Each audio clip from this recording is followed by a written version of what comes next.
I was still out in the waiting room, looking out the window, wondering when we have a private airport here, a landing strip for our international guest. And today our guest is from Canada. So I was wondering where his Cessna is. He should be here. I'm getting a little worried. I'm kidding. He's here. How are you? It's me, a senior moment laden Loren. I'm not kidding you. I walked around this morning for about 15 minutes looking for my phone so that I could check something, and it was in my hand.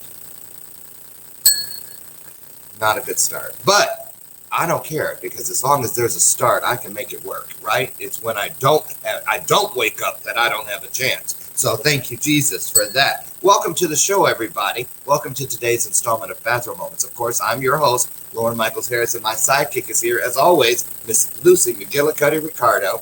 And today, we are sipping on a brand new flavor called Creamy Marshmallow. Tastes nothing like it, but it's medicinal anyway. I'm so excited to be here live and in color, streaming to the following platforms: Facebook, YouTube, Roku. I always have to go back and is it Roku or Roku? Row, like row your boat. Android, Apple TV, Amazon Fire, and of course, our home base out in Phoenix, Arizona, E360 Live. So there's that. What's that bell? That's the bell of purpose. Duh, where you been? That's new to season 4. What does it mean? It means that you, and you, all of you, get the opportunity to be a part of something greater than yourselves. When you hear that bell, it means that either our guest or one of you has thrown something up on the screen that we're like, wow, now that I can get behind. It means that, yes, I'm with you. If you like it, I love it. You're dropping it off. We're picking it up. That's the bell of purpose. That's how we pay it forward, and we let our guests know that we're feeling them. So today we have Nico, thinking on it, wait for it, Pure Picasso. I have a mnemonic device I have to use to get his name right. It's Picasso, Pure Picasso, but I was afraid I was going to say Picasso instead of, what is it? Pure, I had it right once. I should have left it alone. He'll tell you what it is when he gets in here. Nico, the part I can get down, is an ambitious go-getter, and he does anything he puts his mind to. He's just a mere 26 years old, and we're going to talk about that because 26 was a big year in my life. Big year. People Magazine. He's obtained 2 bachelor's degrees, count them, not one, but 2. One in psychology, the other in sociology. Oh, shoot, I meant to send that picture. He also has competed in bodybuilding competitions. That makes 2 of us. So I'm going to have him show a picture, and I'm going to show a picture. So get it, go. I know you hear me in the green room, Nico, so you might as well go on and get one ready, because I'm going to call you out. So just get it ready. Yeah, I'm 50. How old am I? 57, almost 58 in just a few weeks. On the 4th of July, that's right, I will be 58 years old. And so, any chance I get to throw mine out there and flag it around, show it off, I'm going to do it. So, Nico, we're going to see since you're 26. The average age of the guys I beat in my competition was actually 26. So, were you in it? Were you one of them? So, anyway, he's built a landscaping business, I love that, and a coaching business from the ground up. He lives today in Toronto, Canada with his lovely girlfriend, and he works full-time as a customer service rep while doing productivity, which is really what made me stand up and take a look at this young man. Productivity and business coaching. Productivity coaching. Now, how many of us, be honest, how many of us can really use some tips about productivity? Raise your hand. Thank you. So that's a good one. His main goal is to help others start their side hustles and to show them how to work less but make more money and have more time. Okay, geez Louise. Is there anything in there that doesn't make sense? I don't think so. So we're going to get with Nico here about that. What's going on in your neck of the woods? How are you guys doing? Let me see. In the news, Governor Pritzker here, I live in the Chicagoland area, has just let us know that we are on schedule to go to phase 4 this Friday. Now, what does that mean for us in this household? My husband and I, Dr. Brian, we have decided, well, you can go to phase 6, 7, 8, 9, and 10.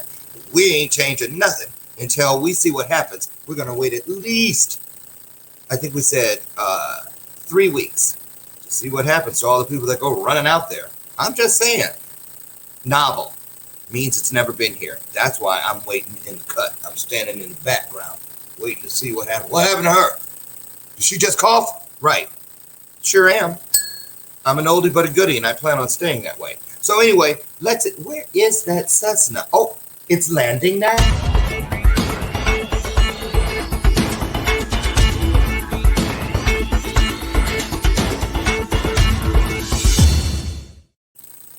Hello, Nico. Hey, Loren, how's it going? Good. Did you bring that headset from the cockpit, or is that something special? Do you like it? Did you fly your own plane here? I sure did. It's right outside, actually. It's right on the runway. I know. Yeah. I know how you guys roll in Canada. Yeah. How are you? Sorry, I'm eating. It's okay. I'm doing so good. Thank you for having me on the show. Yeah. Where exactly in Canada are you? I'm from, I'm originally from Montreal, Canada, but right now I'm living in Toronto. Toronto. Okay. Yeah. And what's the weather like there today?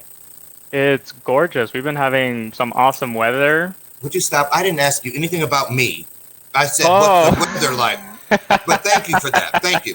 I appreciate it. I'll take it where I can get it. It was a 2-for-1, Lauren. It was a 2-for-1. I know it. You know, am I a bit desperate? I think so. So, Nico, tell everybody about yourself. Is there anything that I missed in the bio? And I want to get started. My first question, you talk and then you go into this answer. What made you think about productivity? Was it a personal issue, or was it just something you never had a problem with? Wow. Honestly, even when I started coaching, I was like, first, like, let me just be a life coach. And then I was like, you know what? That's too general. You know, there's not enough sustenance there. So I went down to mindfulness coaching. I happen to be somebody who's very calm. I believe in meditation and everything. But after working through a couple of things, I really looked back at my life and I was like, productivity. I was like, no matter what I wanted to do, I always made the time for it, no matter what. Wow. Now, before we get started, so bodybuilding, huh? Bodybuilding, yeah. I heard you backstage. Hold on. I used to have a picture somewhere. I don't know, who keeps those things. Oh, here it is right here. I've been looking for months for this thing. So anyway, is there a name for people? Oh yeah, narcissistic. Is there a name for people who fall in love with themselves? Hello, pool of water. No, so Damn. Yeah, I was just turning 51. Wow. I know. They weren't ready. When we were backstage, when we were backstage, it was the top 10. And they did, obviously these 26 and 24 and 25-year-olds couldn't count because there were 10 of us back there, and they kept calling them out in 10th place, 9th place, and it kept whittling down. The last 3 were like, well, that other guy better hurry up and get here. And because I'm off to the side, I'm like, I'm standing right here, and so they thought I was a janitor or something. Well, they sure got tricked when they called me up there for that check. Well, yeah. Take a look, Lauren. I got you a quick photo. Oh wow! Oh, I need to pull my my ripping one because I did the next competition. Wow! So go put that back up there. So that looks like you're like on that stage where you prance out there and all that. Yeah. So. Wow. Yeah. So you're really good at the I remember that the aminos and. Oh my God! That when I got in the physique competition next. Yeah. Right. And man, that was a lot of work. Yeah, it was a lot of work. I think I trained for about 6 months, and at the time, I think I was vegetarian. So that helped. That helped a lot, but I ate so much more than everybody else. So I just Nico, couldn't hit those marks. Yeah. You speak of this as if it's something in the past. Was this something you just wanted to check off your bucket list? I mean, I've been working out since I'm like 14. I've been really into like nutrition and fitness and everything like that. And as I started getting more into this kind of lifestyle, that's more when I was like, you know what? I do want to at least try it at some point. I just want to get up on stage and compete. Just to see. Yeah, just So to see and push myself to my limits, you know? there you go. That's what I was kind of hinting towards all this Yeah. about. So that you can tell, but here you were, and how old were you in the picture? I believe I was 23. 23 years old, and already you're thinking, I think I'd like to try that and just get it out of the way. And Yeah. and you did. Yeah. And that, I believe, was the forerunner, if you will, to this mindset you have about doing multiple things and just juggling different things and throwing your hat in the ring.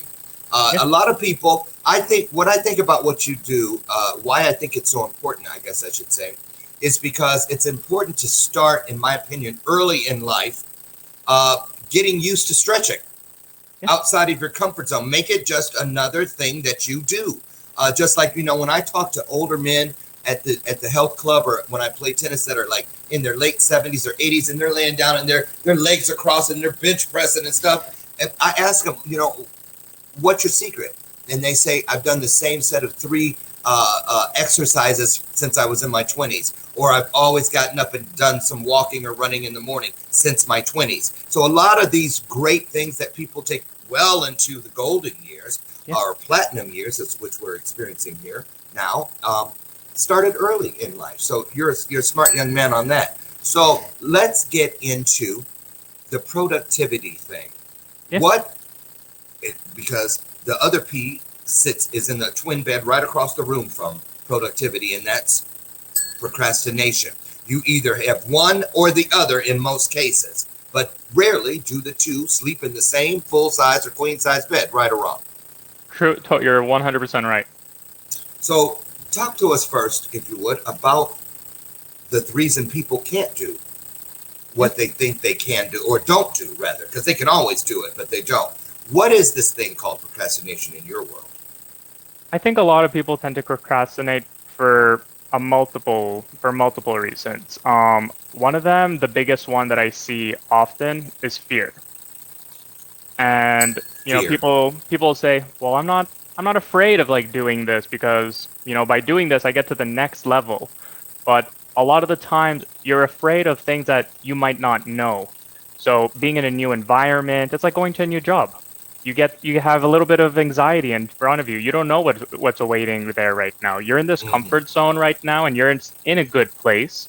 And maybe deep inside, unconsciously, you just don't want to really leave there. So you tend to procrastinate a lot. You tend to make excuses. I don't have time for this. I need to do this. So there's a lot of things going on that we need to like uncover, and that's something that I usually go with a lot of my clients. So do you feel undue pressure? Like when you feel like, I don't feel like doing that today. And then you see, like, in bubbles around the house, you see your Yeah. clients going, oh, really? You don't feel like doing it? You know what I'm saying? So I mean, because we're all human. I know there's some days I don't feel like being the motivator. I don't feel like being Mr. Happy. But it's because of what I do. I have that in front of me to help me be a better person. And I say that to my followers and to the audiences all the time. You really are doing more for me than I feel I'm doing for you half the time. Do you feel that way sometimes? Yeah, absolutely. I tell a lot of people, you just got to do it. You just got to do it, and they go, "Well, it's not as easy as you say it is." And absolutely, absolutely. There are days where I wake up and I'm like, you know what? I'm taking a vacation day. I'm just not feeling it today. Exactly to your point, Loren. But at the end of the day, I think what you need to also like consider is if you have something planned, you should always go through with it. Get it out of the way right away. Mm-hmm. You know, Mm-hmm. That's a good point. I like making my bed in the morning. The moment I make my bed in the morning, it just rolls on from there. And we just continue on going, on going. I did a really small and easy task, and it just rolls and rolls and rolls. I am in full agreement with that. I tell people all the time, but I started by telling myself. I used to always think, see, here's the deal. Success, like making your bed, that's a success. It's because you completed a task. You can check it off, cross it off. That's what people love about to-do lists. The fact that with the immediate gratification of crossing something off, checking it off. So those things don't have to be huge. They just have to be completed. Yeah. So success does not come in pints, quarts, and gallons, I always say. You can get just as much joy from a small check off or cross off as you can a large one. So let's talk about this. Let's take me down the path of coaching. So ring, the phone rings, and here I am, and I'm coming to you because I just can't get crap done. So give us an example of what that first conversation sounds like. So, hello. Yeah. Hey, Loren. Hi, how are you? I'm doing pretty good. How about you? I'm okay. Are you sure? You're not sounding too good. You know, I'm a little depressed. You're a little depressed? Well, you know, I mean, look at the times we live in. You know, I mean, it's just I'm just not used to it. I'm afraid we're never going to go back to life as it was, and I don't know what to do about that. So anyway, let's change the subject.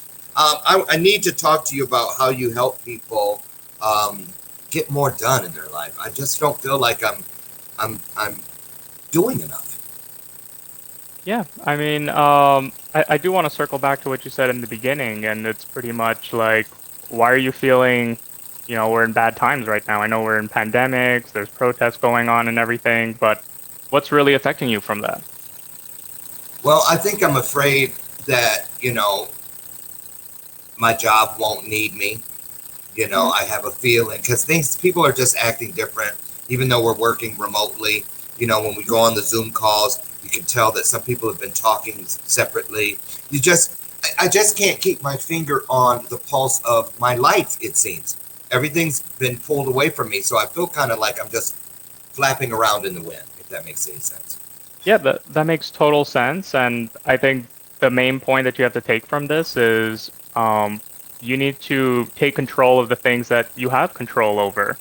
You don't have control over the people and what they're going to be saying. You don't have control over what's happening with the pandemic. You don't have control. There's a lot of unbalance right now in your life in terms of control, and we need to rebalance that and work on things that you actually do have a control over.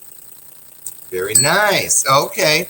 I guess he's legitimate, folks. So, Nico, we've already established that the groundwork, ground level, ground zero for a lot of people and the things that seem to elude them is fear. Yeah. Now, we've heard the loosely used term or acronym, if you would, fear, false evidence, and fearing real. Is that an acronym you can get behind, or what do you feel this fear really is? Is it? But when they say false evidence, explain to people, because sometimes those things get out there and people say, "Oh, fear, it's false evidence." It's easy to say, yeah, but it's not easy to get away from.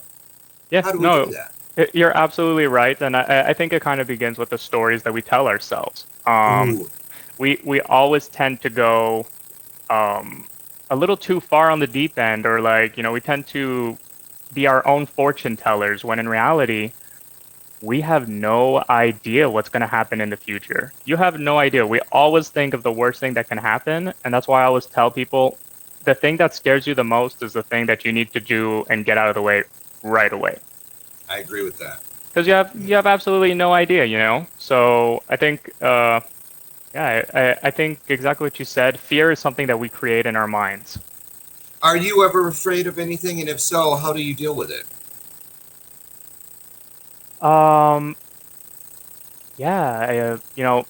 Large speaking engagements, even sometimes trying new things and trying to get out of my comfort zone. That's something that even I struggle with today.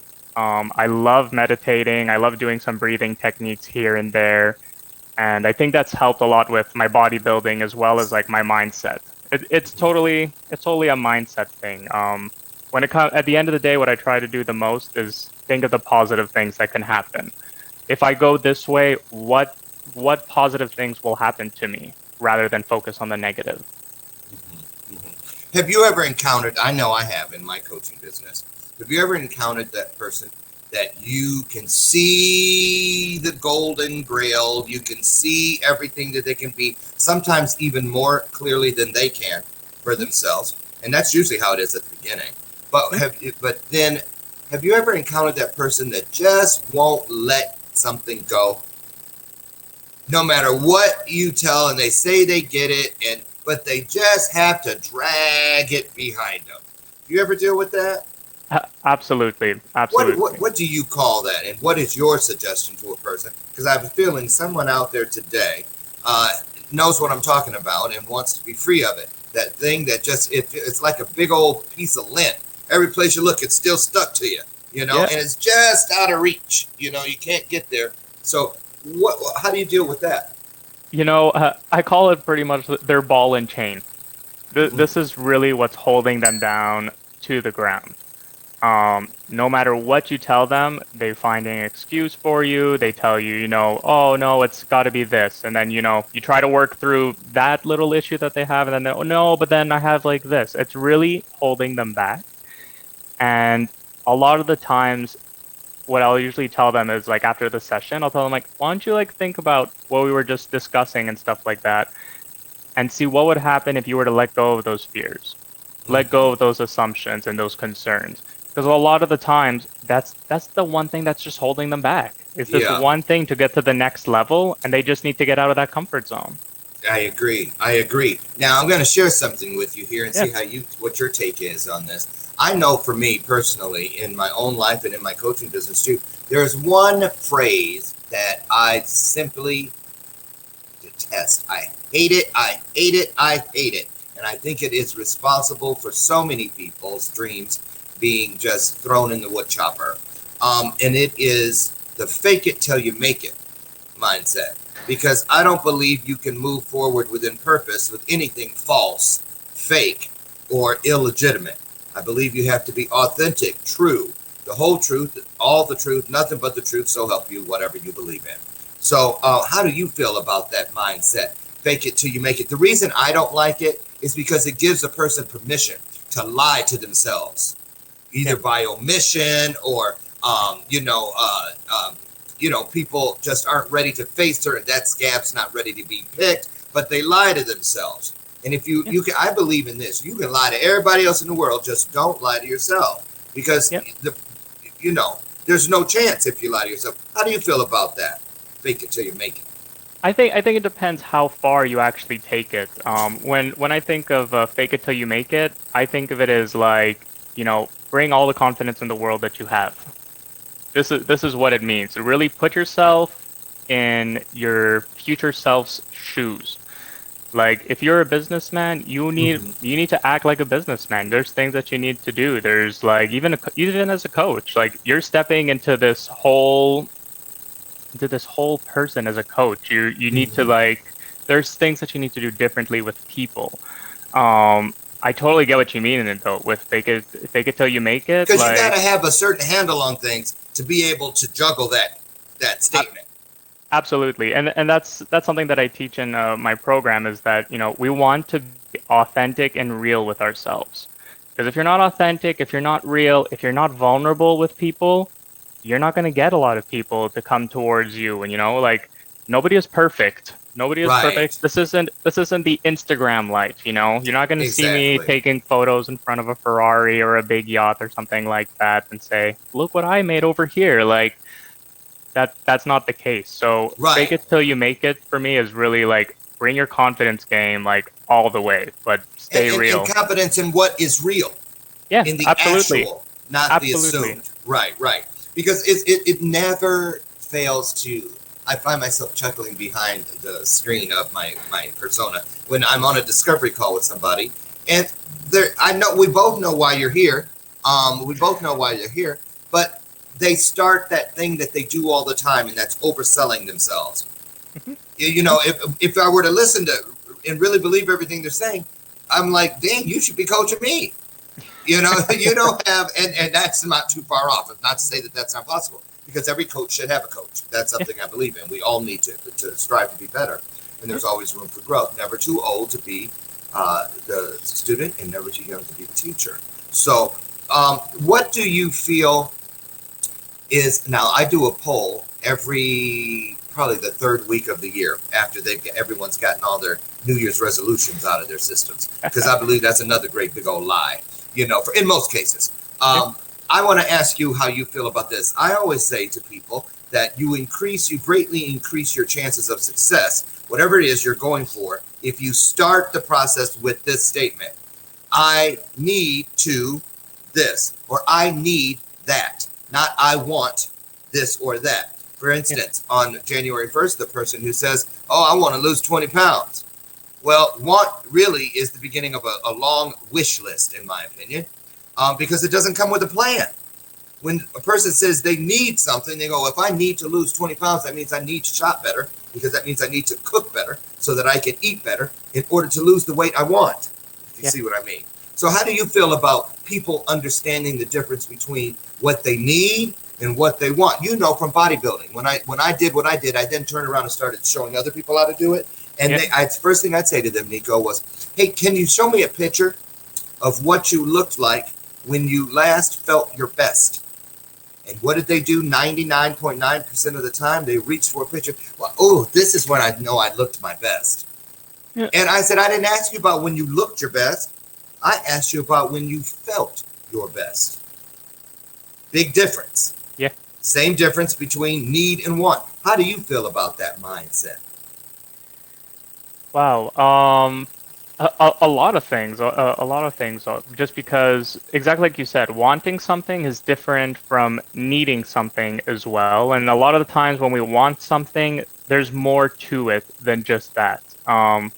You know, I think saying it out loud is great, because most of the times when you keep it to yourself, some people actually strive really greatly with that, keeping the secret to themselves. And, you know, then they show up at a party and they're like, hey, like, you lost some weight. And they're like, yeah, I've been working out. You know, they keep it in. To me, writing it down really makes it real. Yes. That was one of the first things I learned. I think right after I entered the system, the foster system. One of my foster mothers, Mrs. Valentine, I remember she said, Loren, write everything down. She goes, the minute you do that, you instantly separate yourself from the dummies. Yeah, I think writing things down makes it real. Yes, it does. It does.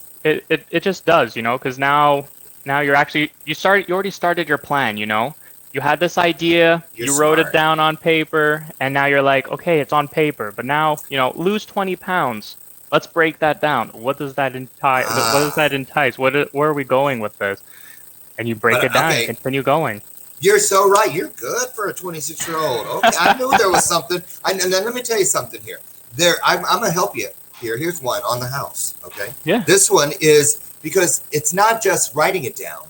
It's how and where you write it down. Absolutely. For instance, I keep this right here. Now you see, this really was handy.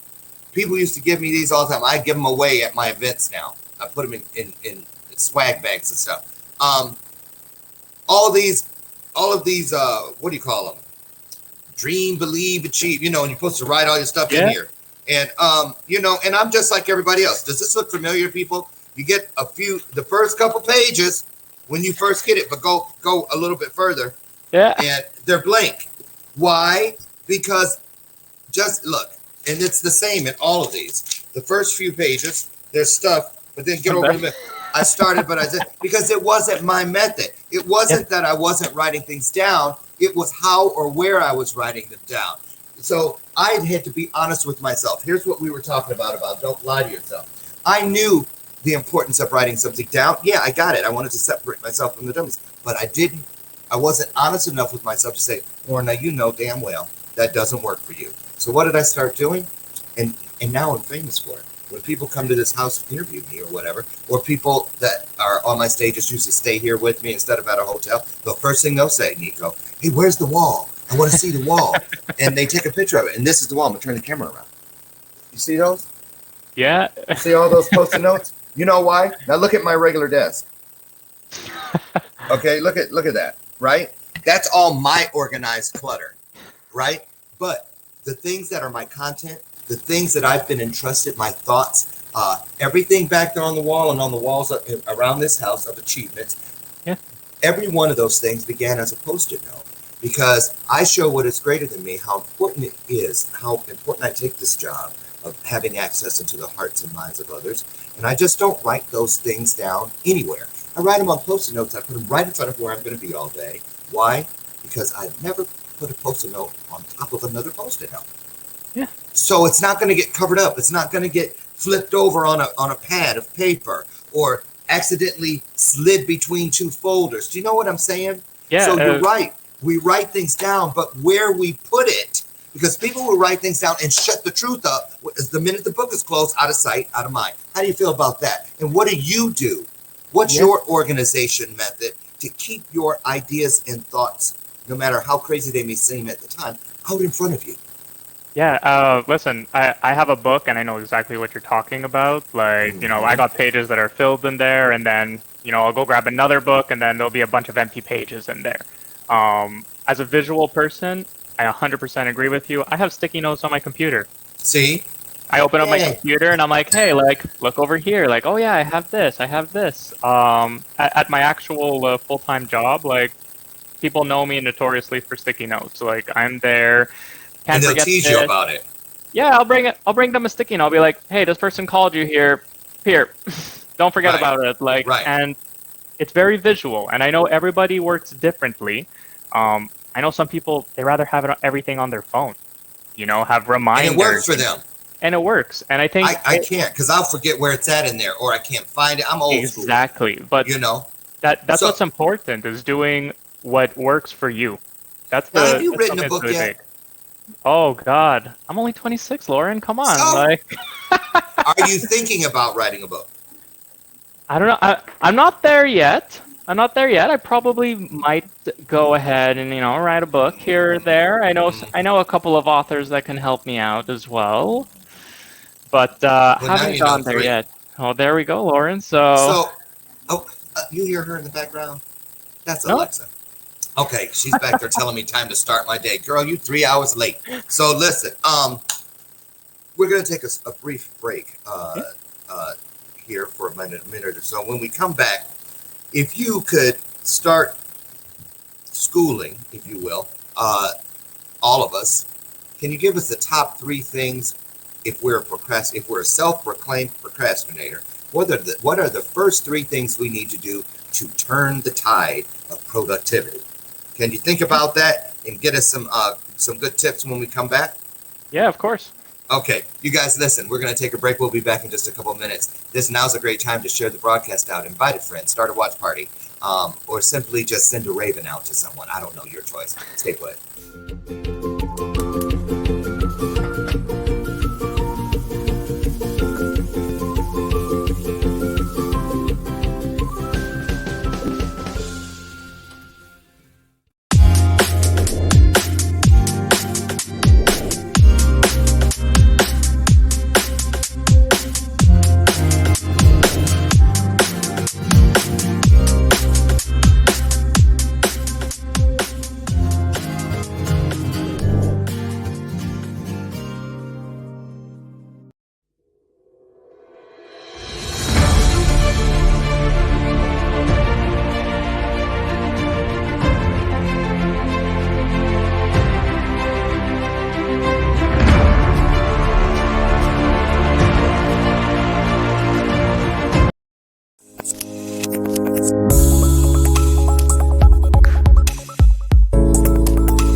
Okay, we're back with guest today, Nico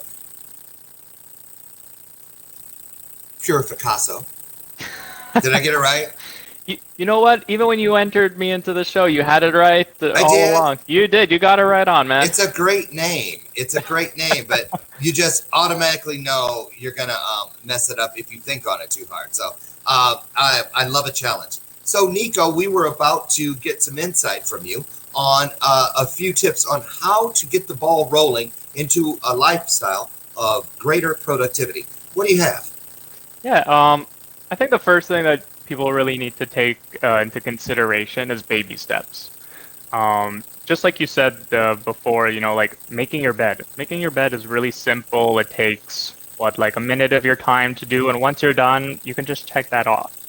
A lot of the times we have these big goals and we only see the end point, but with the end point there, You need to think about all these steps that you need to take to get there, and being able to put those down really helps a lot. It gives you a certain structure. So that's one of the things I hear my friend Jason Cisneros talk about all the time, and that is outcomes. Yeah. You know, measurable outcomes, things that you, and that's the great thing again about it. I tell you what, to-do lists have always been something I love. You hate them when you're putting them together because you can keep going and keep going. They'll be all the way out the front door. But once you start checking those things off, you know, even if you don't get to the bottom of the list, when you look at it's something so rewarding. And talk about that, Nico. Add that to your list because I know you're just getting started. But what is that makes it so giddy? It makes me so giddy when I'm crossing something off the list. You know what? It's progress, and that's all it really is. It's progress. I hear a lot of people say, you know, never look back. Honestly, forget that. Look back. You want to see how far you've come. Amen. Amen. Yeah. Because that's what encourages you to keep going to where you want to be. Yeah. Mile markers. Exactly. A lot of the times you'll tell people, you know, where do you see yourself in 5 years? And they might say, well, you know, right here in my 1-bedroom apartment or something like that. You know, I don't see myself moving forward. And then you tell them, well, where were you 5 years ago? And they go, oh, 5 years ago, I was over here living this whole different life. And you're like, so why would it be so strange that in the next 5 years you'd be someplace completely different? And you start thinking, and you're like, wow, people really don't think about the little things that they had to do to get where they are today. Amen. Absolutely right. Now, and this is what I love about talking and sharing time with other coaches. And I do mean when I say that, I use the term loosely. Because as you know, just like I do, there's so many people, anybody that thinks they just throw their shingle up. I'm a coach. There's a coach for everything. I'm an ingrown toenail coach. You know what I mean? I'm a earwax coach. I'm just saying, and I just picked two really gross. But I'm just saying, that's how broad the spectrum is. But the thing about it is, I know that. And let me see how you feel about this one. How much do you know about? I have a thing I call the 30-day rule. Okay. And I have found, I want to see how you feel about this. If I can convince somebody to try something on a continual basis, implement it daily for 30 days,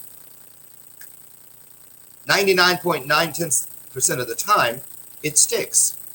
When I work in health, in fitness, transforming people's bodies, stick to this diet plan, this meal plan for 30 straight days. You're going to see results because we need to see results. We need to see that things are working. Now, that's easier sometimes when you're working on your body because you can put on that pair of pants and you don't have to hold your breath in and you go, wow. And I used to do that.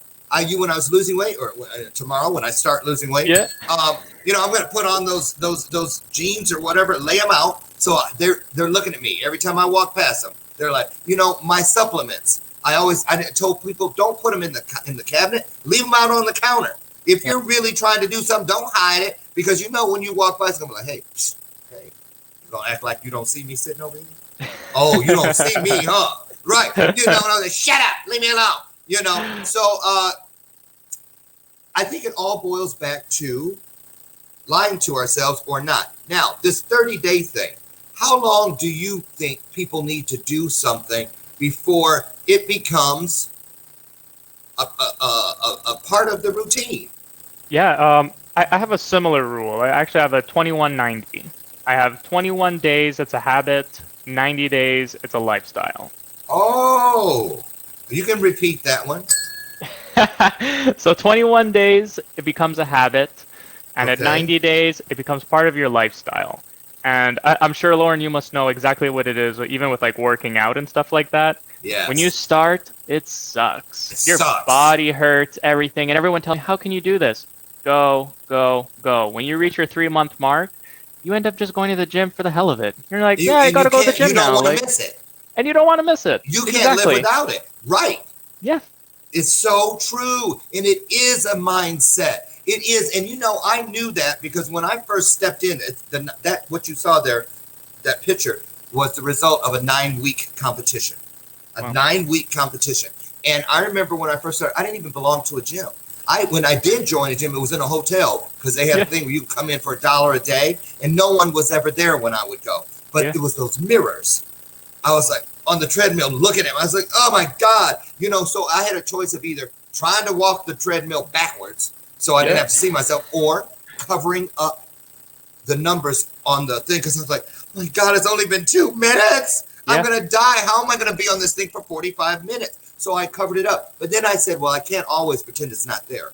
So I took it off. And instead of watching the time number grow, Yeah. I started watching the calorie burn number grow. Yeah. So I had to trick myself. It's all on where you focus. How do you feel about that? Focus. A- Absolutely, absolutely. I love lifting weights, cardio. Nightmare. Oh my God, Like, I love cardio. I'm the I opposite. I can't. hate the lifting. Running, Really? running. Like after 5 minutes, I'm like, oh God, are we out of here? For cardio, actually, Lauren, you know what I used to do? The Stairmaster. I'd be on the Stairmaster for 30 minutes to an hour, just going upstairs, just nonstop. That was my cardio. Um, See?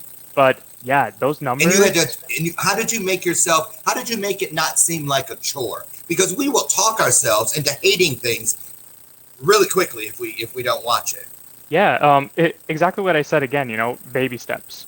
When you go to run a marathon, you don't just show up at a marathon and you're like, I'm going to do 10K right away. Like, there's no way. Like, you're going to be last in place. If you just wanted to go and, participate in a marathon, Mm-hmm. great. If you're looking to push yourself, you need to go out there. You need to run a kilometer a day and then do 3 kilometers and move yourself forward and keep going. I agree. I agree. Hey, Nico, how do you feel about this mindset that during the pandemic now, have you noticed that, or maybe even in your own lifestyle, that it is easier, that a lot of people feel justified in doing less because, oh, well, we're in quarantine. Oh, well, we got a social distance. Oh, we can't go to the health club. We can't. Instead of looking for ways to compensate or balance the scales with things that we do have control over, because it's really the same mindset if things were normal. Yeah. Have you experienced any of that with your clients? Yeah, absolutely. Everything is closed. We can't go to stores. We can't go to restaurants. I hear a lot of bad things happening, but in reality, I also see a lot of good things happening. Um, uh, an example is I work full time for a dental company, and I'm not commuting to work anymore. I'm saving 2 hours a day of my life. More You time, know, right?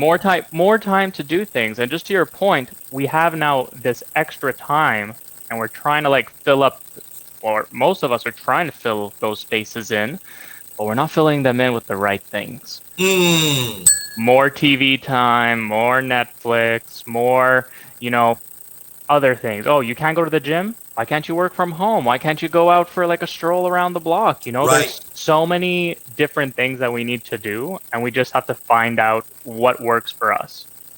I agree. Very, very good point right there. I refer to this pandemic as the great equalizer because it's put everybody in the same position all over the world at the exact same time. Yeah, So, and I've always said, people say, oh, Oprah this, or oh, Mother Teresa, or oh, Martin Luther King, or oh, Gandhi.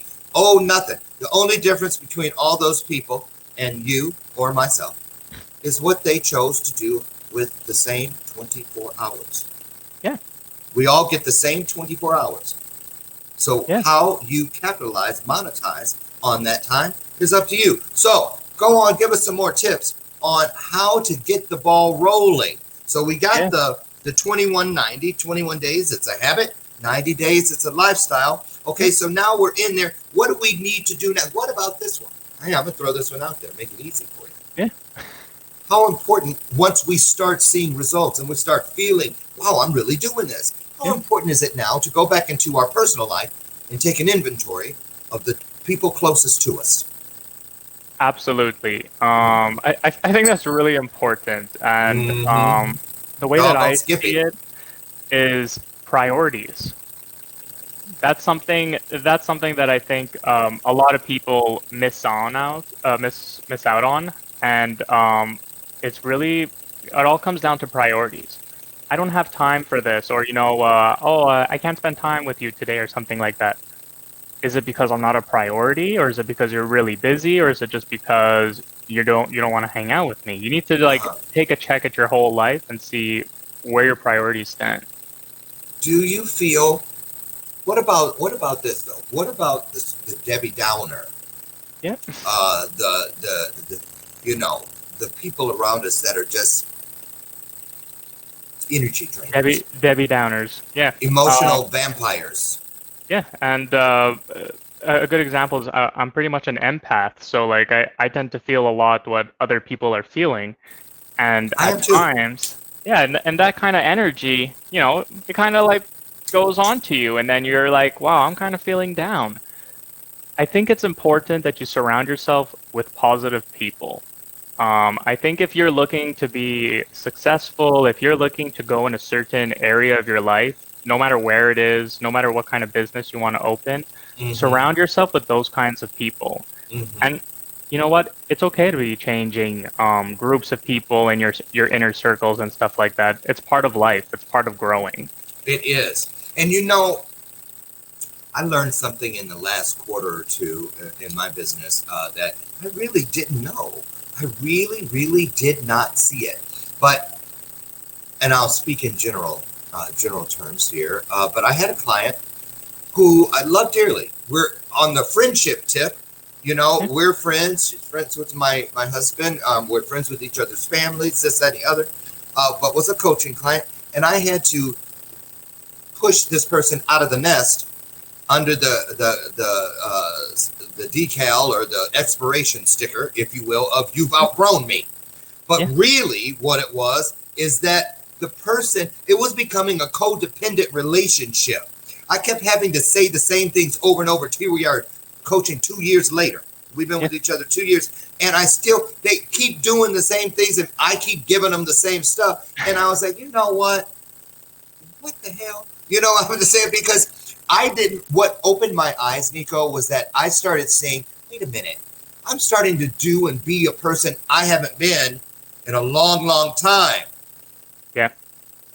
You see? So that's why I mentioned that about, and you're right, priorities. So priorities also too, it's hard for some of us, and tell me what you think about this. It's hard for some of us. We're taught to pay it forward, be of service, this and the other. So when it comes time to be good to ourselves, no matter what, Yeah. it's sometimes difficult, right or wrong. Absolutely. It's Talk about it, it. it's absolutely difficult, and something that like I really try to push people is self-care. Um, Self-care. Write it down, people. Self-care. Go it, ahead. it it honestly doesn't matter what you choose to do. If you want to go get pampered at a salon, if you want to go like hiking, I like to do days. I actually just read a book called The Book of Awesome by Neil Pasricha, Mm-hmm. and he has a secret in there called the Untouchable Days. And what it is, it's pretty much it's a day in your calendar that nobody can reach you. You're just you're totally unplugged from the world. Everybody knows that this is your day for you. And Mm-hmm. for me, it's pretty much going out into nature and having going on hikes with my girlfriend. That's probably the number one thing that we love doing, and Mm-hmm. it resets your mind. It's a self care thing, you It know. does. It does. Hey, have you, one of the things that's really blasted me up front and personal, up Yeah. close and personal during the pandemic is how many people really admittedly now have an issue, or at the beginning at least, had an issue spending quality time with themselves. Yeah. You know what? I don't know what it is. It's also something when it comes to like, being on your phone, on social media and stuff like that. Like, that's one of the things that I try to tell people is it all starts with your inner growth. You want to start a business? Why? Tell me your why. And it can't just be like, I just want more money. No, no, no, no. There has to be something bigger than that for why you want to do the thing that you want to do. Right. So, do you feel, speaking of inner growth, Yeah. when we begin, this is another thing I have to warn clients about or caution them to understand or start looking for the changes in people around them, including family, spouses, children, whomever, Yeah. when we start truly making progress. Oftentimes, the outside world, i.e., those closest to us, from a standpoint from out, looking in, they see it before we do. And don't be surprised if you start getting pushback. Yeah. Husbands, when I was working with people in the health business, wives would start changing their bodies, and the husbands are like all for it at first, but then when they start seeing it, then their insecurities kick in. Well, why all of a sudden you trying to look all good? Who you looking good for? All these things, right? Their own insecurities come into play. Absolutely. And then the women would say, I must stop because my husband's giving me too much grief. Girl, for real? Yeah. Which do you rather have? Listen, some people are just going to bitch about something. They don't care what it is. They're going to, I tell people that all the time. Yeah. People will talk about you like a dog when you're not doing shit. They will talk about you while you're in the process of creating who you're going to be. And they will definitely talk about you after you get there. So who cares? Yeah. So talk about that for a second. Well, I can't believe this hour has flown like this. It really has. Great stuff. So what do you say to people, Nico, when people start seeing you change? Because I always say, listen, you got to understand, no one wants to be left behind. Yeah. What do we do to encourage people to come with us? Come on, get yourself some of this. So how is this where we start trying to give it away, pay it forward? What should a person do, and how soon should they do it? Because you got to get yourself right before you can try to get others right. Absolutely. Something that I love telling people is communication, Loren. I think communication is key in all your relationships, including the relationship with yourself. You need to be real with yourself. You need to also feel and hear yourself say, like, what is scaring you? What is, what's happening? And exactly to your point, like you were saying, sometimes people, they tend to like be pushing you away a bit more, and you're like, well, why are you pushing them away? Is it something that it's like affecting me? Like, what is going on right now? Like, you need to be open to have these kind of like communications with others, just so that you see where you stand, rather than, exactly like you said, feel left out. You know what's happening when you communicate with people. Exactly. Now, Shelly Dale says, this is a big one. I can't even see you over there. Hi, Nico. Hey, how you doing? How's it going? Good. No kidding, she says. I worked with an instructor years ago that drove me crazy with that phrase and would throw students out on the salon floor unprepared for their task at hand. I have my students work on their friends and family first because they're generally more forgiving during the beginning of the learning process. That is a great point. Thank you, Shelly. Listen, Nick, if people want to continue this dialogue with you, I have it up on the screen. Is this the best way to find you? Yeah, they can go find me on Instagram at Nico Per Picasso. They can search up my name on LinkedIn, on Facebook. I'm on those 3 platforms. So, feel free to reach out to me, send me a DM, and I'll get back to you as soon as I can. Love it. Love it. So if this were the Jerry Springer show and you got to have your final thought, something that, let's say, for instance, everybody here developed some type of amnesia as soon as the show was over, and they forgot everything they heard here except for one thing.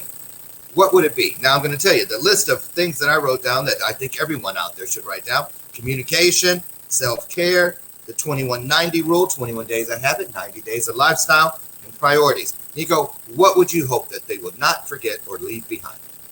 You know what? If they have something that they've been wanting to do for a really long time and they just haven't gotten to doing it, I say, go ahead and do it. Start it. Write it down and just do it. A lot of people right now, like, there's a lot of uncertainty going on with the pandemic and everything. And you know what? Try to create that certainty. Take control of what you can control and make it yours. We have no control over what's happening in the world right now, but there are things that you can actually take a hold of. I agree. Listen, it has been such a pleasure today with you. I thank you so much for everything. Great stuff.